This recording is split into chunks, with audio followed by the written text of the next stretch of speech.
అందరికీ నమస్తే. This is Sai Kumar. Welcome back to Sri Sai tutorial. ఈరోజు న్యూస్ పేపర్లలో వచ్చినటువంటి విద్యా ఉద్యోగానికి సంబంధించి చాలా అంశాలు అయితే ఉన్నాయి. వాటన్నింటికి సంబంధించిన పూర్తి వివరాలను అయితే మనం క్లియర్గా తెలుసుకుందాం. తెలుసుకునే ముందు వీడియోని చూస్తున్నటువంటి ప్రతి ఒక్కరు కూడా తప్పకుండా లైక్ చేసేటువంటి ప్రయత్నం అయితే చేయండి. ఇలాంటి క్వాలిటీ అప్డేట్స్ అనేటువంటి మీరు రెగ్యులర్గా పొందాలి అనుకుంటే ఈ వీడియో క్రింద ఉన్నటువంటి సబ్స్క్రైబ్ బటన్ క్లిక్ చేసుకొని పక్కన ఉన్నటువంటి all notification bell icon click చేస్తే నేను చేసేటువంటి ప్రతి వీడియో కూడా మీకు నోటిఫికేషన్ రూపంలోకి అయితే వచ్చేస్తుంది. అదేవిధంగా డిఎస్సి 2025కు ఉపయోగపడేటువంటి చాలా ముఖ్యమైనటువంటి కరెంట్ అఫైర్స్ అన్ని కూడా ఫ్రీగా మన యొక్క వాట్సాప్ గ్రూపు అదేవిధంగా టెలిగ్రామ్ గ్రూప్స్లో మీకు షేర్ చేయడం అయితే జరుగుతున్నది.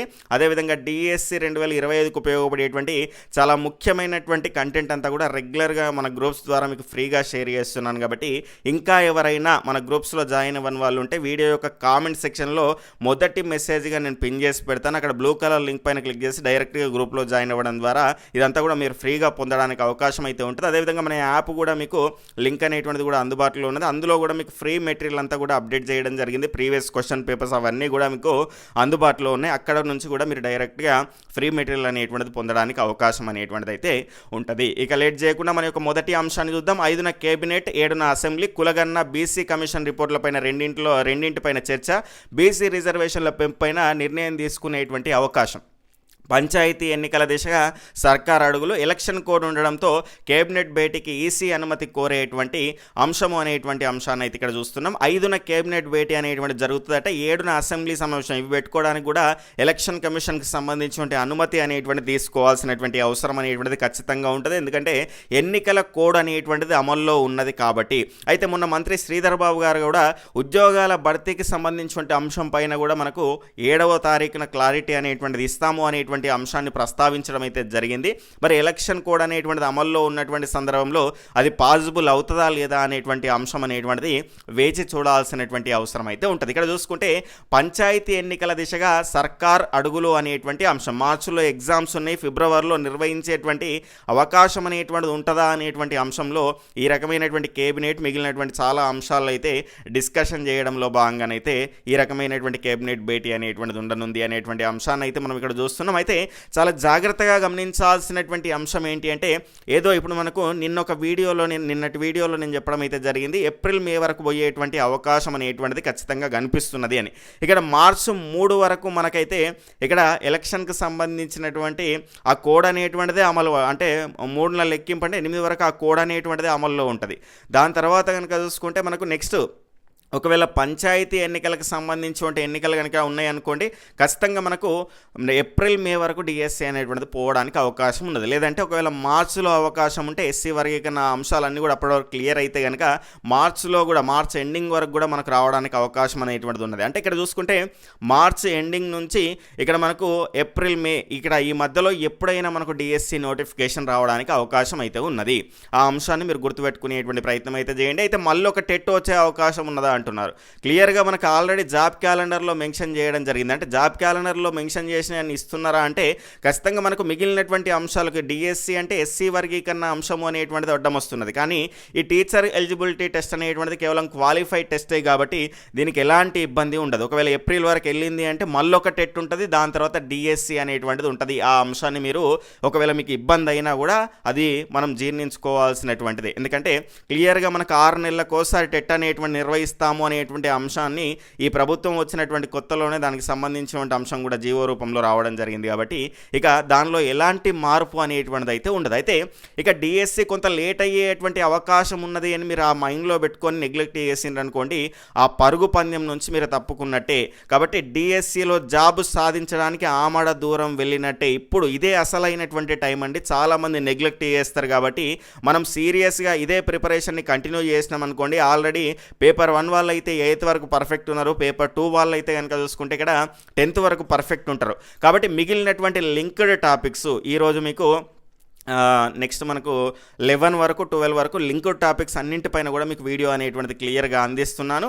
అదేవిధంగా నెక్స్ట్ కనుక చూసుకుంటే మనకు 9th సంబంధించినటువంటి ఫ్రీ టెస్ట్లు అనేటువంటి మనం యూట్యూబ్లో ఎక్స్ప్లెనేషన్తో మీకైతే క్లియర్గా ఈ రకంగా అంతకుముందు మనం ఏ రకంగా నిర్వహించుకున్నామో అదేవిధంగా ఇక ముందు రెగ్యులర్గా మీకు అందించేటువంటి ప్రయత్నం అయితే చేస్తాను. ఎందుకంటే ఇక్కడ మనకు చాలామంది ఏమడుగుతున్నారంటే మాకు గైడెన్స్ అనేటువంటిది రెగ్యులర్గా వీడియోస్ రూపంలో అందించేటువంటి ప్రయత్నం చేయండి అంటున్నారు. ఖచ్చితంగా రెగ్యులర్గా రెగ్యులర్గా ఎలాంటి అంశాలపై సారీ అండి ఎలాంటి అంశాలపైన మనం ఫోకస్ చేయాల్సినటువంటి అవసరం ఉన్నది, ఏ అంశాలపైన ప్రశ్నలు అనేటువంటివి అడిగేటువంటి అవకాశం ఉంది అనేటువంటి అంశాలను వివరిస్తూ చాలా క్వాలిటీగా రోజు మనం ఫ్రీ టెస్ట్లు అనేటువంటివి యూట్యూబ్ ద్వారా కండక్ట్ చేసుకునేటువంటి ప్రయత్నం అయితే చేద్దాం. ప్రతి క్వశ్చన్ని మీకు వివరణతో అందించేటువంటి ప్రయత్నం అయితే చేస్తాను.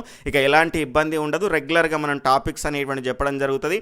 దానిపైన మీకు యూట్యూబ్లో 6 PM అయితే ఎగ్జామ్ అనేటువంటిది కూడా కండక్ట్ చేయడం అనేటువంటిది జరుగుతుంది. ఎక్స్ప్లెనేషన్ కూడా ఉంటుంది. మీకు అక్కడ క్లియర్గా ఆ అంశాలు అనేటువంటివి కవర్ అయితే కావడం అయితే జరుగుతుంది. ఇక్కడ మనకు రేపు 6 PMకు 9th క్లాస్ సోషల్కి సంబంధించి మనము భూమి మనము, అదేవిధంగా భూమి సహజ ఆవరణములు, శిలావరణము, జలావరణము, ఈ 3 అంశాలపైన మీకైతే ఎగ్జామ్ అనేటువంటిది కండక్ట్ చేయడం అయితే జరుగుతుంది. అయితే ఇలా సబ్జెక్ట్ వైజ్గా మనం ఫ్రీ టెస్ట్లు అనేటువంటివి కండక్ట్ చేసుకుందామా యూట్యూబ్లో, లేదంటే ఇది ఇప్పుడు సోషల్కి సంబంధించి ఈ 3 అంశాలు, లేదంటే PIకి సంబంధించి మరొక అంశము, ఇంకొక సబ్జెక్టుకి సంబంధించి మరొక అంశం, ఇలా 3 కలిపి ఇలా మనకు మొత్తంగా ఇలా అన్ని కలిపి ఇవ్వాలా, లేదంటే సింగిల్గా ఇవ్వాలనేటువంటి అంశాన్ని కూడా కింద కామెంట్ సెక్షన్లో తెలియజేయండి.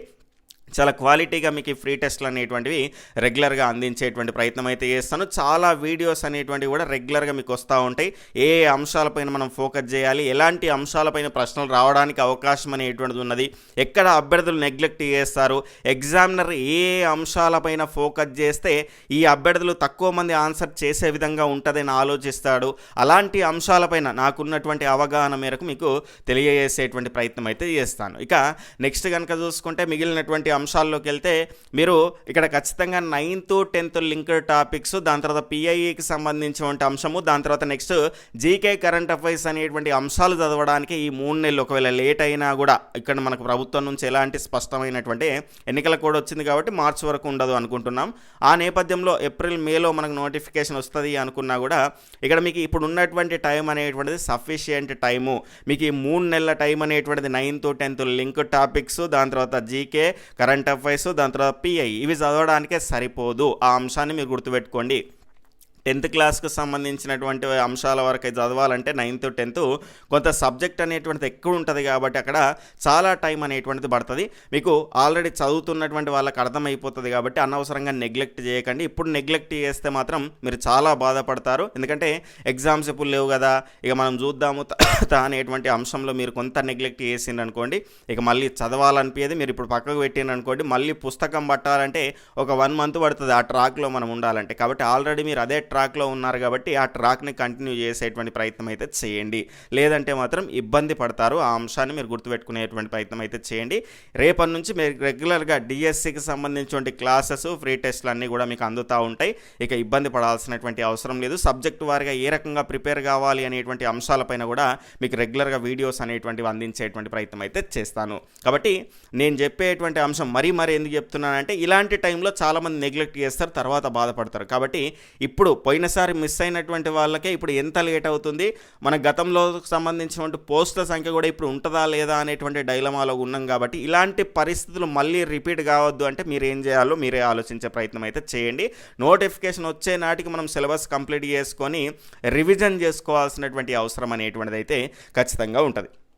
ఇక ఉన్నత విద్యా సంస్థల్లో దివ్యాంగులకు 5% రిజర్వేషన్లు, గరిష్ట వయోపరిమితిలోనూ 5 ఏళ్ల మినహాయింపు ఉత్తర్వులు జారీ చేసినటువంటి రాష్ట్ర ప్రభుత్వం రాష్ట్రంలోని ప్రభుత్వ ఏడేడు ఉన్నత విద్యా సంస్థల్లో దివ్యాంగులకు 5% రిజర్వేషన్లు కల్పిస్తూ ప్రభుత్వం ఉత్తర్వులు జారీ చేసింది. విద్యా సంస్థల్లో ఆయా వర్గాల ప్రవేశాలకు గరిష్ట వయోపరిమితిలోనూ 5 ఏళ్ల మినహాయింపు కల్పించింది. దివ్యాంగుల హక్కుల చట్టంలో నిబంధనల మేరకు ఉన్నత విద్యాశాఖ కార్యదర్శి యోగితా రాణా ఉత్తర్వులు అయితే జారీ చేశారు. దివ్యాంగులను మొత్తం 5 కేటగిరీలుగా విభజించి ఒక్కో కేటగిరీ వైకల్యాన్ని 1% రిజర్వేషన్ అమలు చేయనున్నారు. దృష్టిలోపం A కేటగిరీ, వినికిడి లోపము మూగ B కేటగిరీ, అంగవైకల్యం C, మానసిక వైకల్యం D, 1కి మించిన వైకల్యాలు ఉంటే ఈ కేటగిరీలుగా విభజించారు. ఈ రిజర్వేషన్లు రొటేషన్ పద్ధతిలో కొనసాగున్నాయి. ఒక కేటగిరీలో అర్హులైనటువంటి అభ్యర్థులు లేకుంటే ఆ రిజర్వేషన్ను తదుపరి కేటగిరీ అభ్యర్థులకైతే వర్తింపజేస్తారు అనేటువంటి అంశాన్ని అయితే ఇక్కడ చూడవచ్చు. చాలా పోస్టులు అనేటువంటి ఆ రకంగా మిగిలిపోతున్నాయి. ఈ ప్రవేశాల్లో అసలు దివ్యాంగులైన అభ్యర్థులే లేకుంటే ఆ ఖాళీలను సంబంధిత రిజర్వ్డ్ SC ST BC వర్గాల్లో సాధారణ అభ్యర్థులతో మెరిట్ ప్రకారం ప్రవేశాల ప్రక్రియను అయితే పూర్తి చేయనున్నారు అనేటువంటి అంశాన్ని అయితే మనం ఇక్కడ చూడవచ్చు. ఈ విద్యా సంస్థల్లో దీనికి సంబంధించిన ప్రక్రియ ఇవ్వడం అయితే జరిగింది.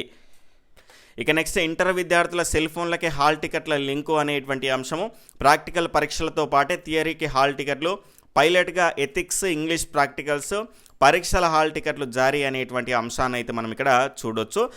దీనికి సంబంధించిన ఎగ్జామ్స్ కూడా మనకు స్టార్ట్ అవుతున్నాయి, ఇంటర్మీడియట్కి సంబంధించి కూడా.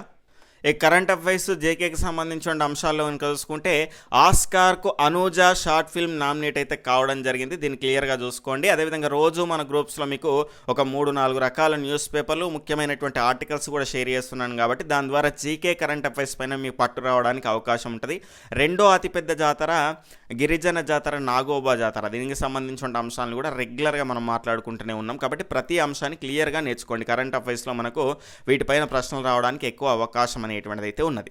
ఇస్రో 100వ ప్రయోగం సక్సెస్ అనేటువంటి అంశాన్ని అయితే మనం ఇక్కడ చూడడం అయితే జరిగింది. దానికి సంబంధించిన కంప్లీట్ డాటా అనేటువంటిది అయితే ఇవ్వడం జరిగింది. యూనియన్ బడ్జెట్కి సంబంధించిన అంశాలు కూడా మనకి ఇక్కడ ఇవ్వడం అయితే జరిగింది. నెక్స్ట్ నాగోబా సన్నదిలో ప్రత్యేక పూజలు అంటే వాటికి సంబంధించిన అంశము ప్రతి సంవత్సరం 5 రోజుల పాటు అయితే జరుపుతారు కాబట్టి రెగ్యులర్గా మీరు న్యూస్ పేపర్లో వచ్చేటువంటి అంశాన్ని అయితే మనం ఇక్కడ చూడవచ్చు. ఇక్కడ ఈ సాంప్రదాయంగా 4 సగాల దేవతలకు పూజలు నిర్వహించారు. ఈ రకంగా మనకు నాగోబా జాతర ప్రారంభమైనటువంటి 3వ రోజున మిశ్రమ వంశీయస్తులు ఆలయం వెనకాల ఉన్నటువంటి పెర్సాసేన్, దాని తర్వాత బాన్ దేవతలకు ప్రత్యేక పూజలు నిర్వహించారు. అంటే ఒకవేళ స్టేట్మెంట్ వైజ్గా ఇస్తే కనుక ప్రతి అంశాన్ని 5 రోజుల పాటు ఏం చేస్తారు, ఏ వంశీయులు దీన్ని నిర్వహిస్తారు అనేటువంటి అంశాలపైన మనం క్లారిటీ తెలుసుకోవాల్సినటువంటి అవసరం అయితే ఉంటుంది. గ్రహశకలాలే జీవ ఆవిర్భావానికి మూలం అంటూ నాసా ఈ రకమైనటువంటి ఒక ప్రయోగానికి సంబంధించిన అంశాన్ని అయితే మనం ఇక్కడ చూడవచ్చు. స్క్రీన్ షాట్ తీసుకొని ఇవన్నీ కూడా మన గ్రూప్స్లో మీకు షేర్ చేస్తాను. H1B వీసాలు 75,000 లోపే ఉండాలి అంటూ ఇక్కడ మనకు ట్రంప్ గారు రావడంతో ఇక్కడ ఈ రకమైనటువంటి వీసాకు సంబంధించిన అంశం మళ్ళీ మనకు న్యూస్లో హైలైట్ అవుతున్నది. కాబట్టి ప్రతి అంశాన్ని మీరు ఈ H1B వీసా అంటే ఏంది, అది ఎవరికి ఇస్తారు, దేనికి సంబంధించి, అలా అన్ని అంశాలను మనం నేర్చుకోవాలి. నెక్స్ట్ ఇక్కడ జాతిపితకు ఘన నివాళి అనేటువంటి అంశం. హైదరాబాద్ నగరంలో వివిధ ప్రాంతాల్లో గురువారం జాతిపిత మహాత్మా గాంధీ వర్ధంతి, అంటే ఈ వర్ధంతులు మనకి ఇక్కడ దీనికి సంబంధించినటువంటి రోజులు అంటే దినోత్సవాలకు సంబంధించినటువంటి అంశాలు కూడా ఆ రకంగా మనకు జీకే పాయింట్ ఇస్తున్నారు కాబట్టి ప్రతి అంశాన్ని మనం తెలుసుకోవాలి. నర్మదకు పసిడి 38వ జాతీయ క్రీడలు అనేటువంటి అంశాన్ని అయితే మనం ఇక్కడ చూస్తున్నాం. మాజీ వరల్డ్ కప్ విన్నర్ ఇక్కడ నర్మద 38వ జాతీయ క్రీడల్లో మహిళల 10 మీటర్ల ఎయిర్ రైఫిల్ విభాగంలో స్వర్ణం కైవసం అయితే చేసుకున్నది. ఇక పురుషుల 25 మీటర్ల ర్యాపిడ్ ఫైర్ పిస్టల్ విభాగంలో అనీష్ బన్వాలా పసిడి సొంతం చేసుకున్నాడు. తమిళనాడుకు చెందినటువంటి నర్మద ఫైనల్లో 254.4 పాయింట్ స్కోర్ చేసి టాప్ స్థానం కైవసం చేసుకోగా ఆర్య బోసే వీళ్ళకి సంబంధించిన కంప్లీట్ ఇన్ఫర్మేషన్ ఒకసారి చూసుకోండి. నెక్స్ట్ ఈ రకంగా ఈరోజు న్యూస్ పేపర్లో వచ్చినటువంటి విద్యా ఉద్యోగ సమాచారం అయితే ఉంది. ఇది మీకు ఉపయోగపడ్డది అనిపిస్తే మీ యొక్క ఫ్రెండ్స్కి కూడా షేర్ చేసేటువంటి ప్రయత్నం అయితే చేయండి. రేపటి నుంచి డిఎస్సికి సంబంధించిన క్లాసెస్ అనేటువంటివి స్టార్ట్ అవుతాయి.